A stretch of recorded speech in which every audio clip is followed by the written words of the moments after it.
So my name is Milly and we are in Scotland and the village we are in is called Counting. So we milk cows and we have lots of tractors and machines and potatoes on the farm and plants, and we grow lots of things. You don't have to go to the shop and waste your money on buying things when you can just plant your own things and just get them in the garden, and then you can just eat them without going to the shop. My friends think about me being on a farm that it's really cool, and they said, I wish I could live on a farm. They really like all the different animals on the farm, and they wish that they could just have little calves and lambs because they would really like it. When we're going to show, this is what we do.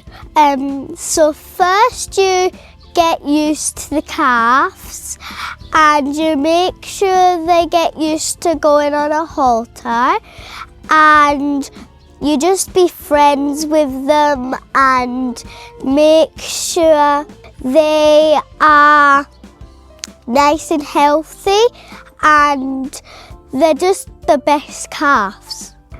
On a calf is usually looking for nice clean white bits, instead this was clean instead of dirty. They would kind of be looking like for that sort of white bits, and they'll be looking for the calf what is very well behaved during the show.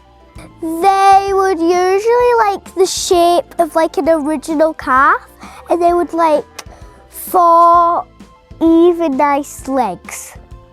So the head up is really nice, and you need to stand like kind of square-ish, like this.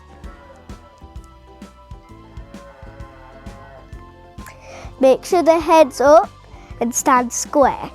When I grow up, I would like to be a teacher and a farmer at the same time, so I'm going to organise my own farm education school for those who live in cities and towns and don't even know where their milk comes from.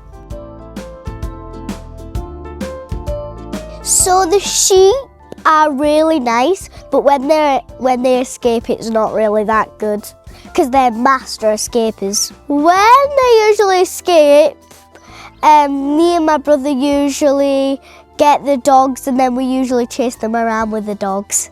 So the dogs are usually used to living on the farm, and then when the bite comes out, they are crazy. They like to go on the farm and just explore around the farm, and every time a cow comes out, they're ready in case it escapes.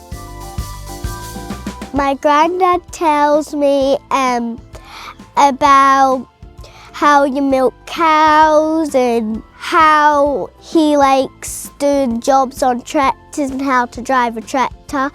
He told me that he used to live on a farm with his dad, and he learned a lot from then, and now he's telling me. My granddad was the tenant when I was growing up on the farm, and it was all hay time in them days, and we lived in the village with my mum and my dad and my sister, and we swapped. My granddad retired when I was 7, and we moved up to the farm.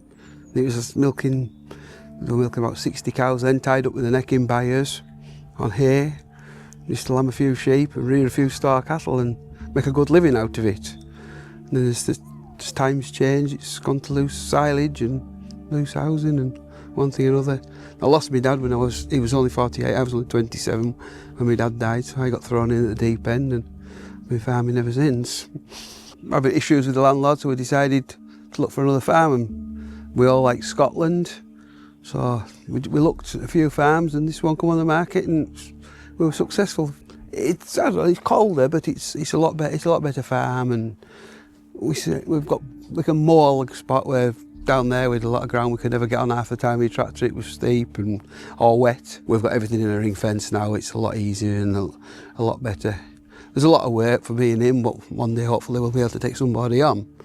I'm not getting any younger, and it's like I was too old really to thinking of doing this, but it's for these. We've done it for these. My hopes for our grandchildren are that we can make it a successful farm and that they want to follow in me and their father's footsteps and take on the farm one day.